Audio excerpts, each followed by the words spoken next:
இயக்குனர் அட்லி பார்த்தீங்கன்னா, ஆரம்ப காலகட்டங்கள்ல சங்கர் அவர்கள் கிட்ட ஒரு சில படங்கள் உதவி இயக்குனராக ஒர்க் பண்ணாரு. அதன் பிறகு ராஜா ராணி அப்படின்ற படத்த டைரக்ஷன் பண்ணாரு. முதல் படமே ஒரு மிகப்பெரிய வெற்றிய பதிவு பண்ணதால, அடுத்த படத்தை இயக்கும் வாய்ப்பு தளபதி விஜய் அவர்களுடன் அமைச்சது. அந்த வகையில பார்த்தீங்கன்னா, தொடர்ச்சியாக தளபதி விஜய் அவர்களுடன் 3 படங்கள பண்ணிட்டாரு. 3மே சூப்பர் டூப்பர் ஹிட் கொடுத்ததுனால, அட்லி அவர்கள் கோலிவுட்ட தாண்டி பாலிவுட்டுக்கு சென்று விட்டாரு. அங்கு பார்த்தீங்கன்னா, முதல் படமே 1000 கோடிகளுக்கு மேல வசூல். நம்ம ஷாருக் கான் அவர்களை வைத்து 400 கோடி பட்ஜெட்ல உருவான திரைப்படம் தான் ஜவான்.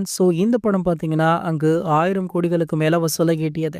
இந்த படம் அங்கு ஒரு மிகப்பெரிய மைல்ஸ்டோன பதித்ததால, மீண்டுமுமே பாலிவுட்ல படம் பண்ணுங்க அப்படின்னு அட்லியிடம் பல நடிகர்கள் சொல்லிட்டு இருக்காங்களாம். அந்த வகையில பார்த்தீங்கன்னா, அட்லி அவர்கள் மீண்டுமுமே கோலிவுட் பக்கம் திரும்பியிருக்காராம். அதுவும் தளபதி விஜய் அவர்களை வைத்து ஒரு படத்தை டைரக்ஷன் பண்ண போவதாக ஒரு பேச்சு சோசியல் மீடியாக்கள்ல போயிட்டு இருக்கு. நம்ம தளபதியோ அவருடைய கடைசி படம் அப்படின்னு சொல்லப்படுற ஜனநாயகன் படப்பிடிப்புல படு பிஸியாக இருக்காரு. எந்த கேப்ல இவர் அட்லியுடைய டைரக்ஷன்ல நடிக்க போறார் அப்படின்ற ஒரு டாக் போயிட்டு இருக்கு. அதாவது நம்ம விஜய் சாரிடம் அட்லி அவர்கள் வெறும் 50 நாட்கள் தான் கால் ஷீட் கேட்டிருக்காராம். இந்த படம் ஒரு பேன் இண்டியன் படமாக உருவாகுது. அது மட்டும் இல்லாம இந்த படத்துல மல்டி ஸ்டார்கள் நடிக்கிறாங்க. ஆகையால தளபதி அவர்களை வைத்து 50 நாள் ஷூட் பண்ணா போதும் அப்படின்னு அட்லி அவர்கள் பக்காவாக பிளான் போட்டிருக்காரு. ஜனநாயகன் படப்பிடிப்பு கிட்டத்தட்ட 70% முடிஞ்சிருச்சு. இன்னும் 2 மாதங்கள்ல மீதமுள்ள படப்பிடிப்பு முடித்துவிட்டு அட்லி படத்துல இணைய இருக்காராம்.